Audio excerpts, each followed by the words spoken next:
রাব্বি, এই যে ৭ দিনের রিমান্ড করা হলো, এ বিষয়ে একটু বিস্তারিত জানাবেন আমাদের।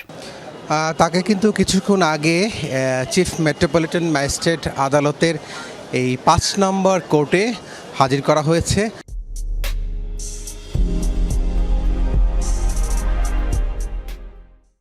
তিনি কিন্তু এর আগে ৫ দিনের রিমান্ডে ডিবি রিমান্ডে ছিলেন এবং সেই রিমান্ড ব্যাকে আবারও আরেকটি মামলায় সেই মামলাটি প্রতারণার মামলা, সেই মামলায় তাকে ৭ দিনের রিমান্ড চেয়েছে ডিবি পুলিশ এবং তার বিরুদ্ধে কিন্তু অনেক মামলা আছে এবং সেই মামলাগুলোর প্রত্যেকটি মামলাতেই তদন্তের স্বার্থে ডিবি পুলিশ মনে করছে যে রিমান্ড প্রয়োজন এবং সে কারণেই আদালত ৫ এই আদালতে শুনানি হচ্ছে। এখানে আসামিপক্ষের আইনজীবীরা তারা বারবারই বলে আসছেন যে এই সাবেক এই সেনা কর্মকর্তা তিনি নির্দোষ এবং তিনি 1/11-এর সময় যে ভূমিকার কথা বলা হচ্ছে বিতর্কিত ভূমিকা, সেই ভূমিকায় তার কোনো সম্পৃক্ততা নেই।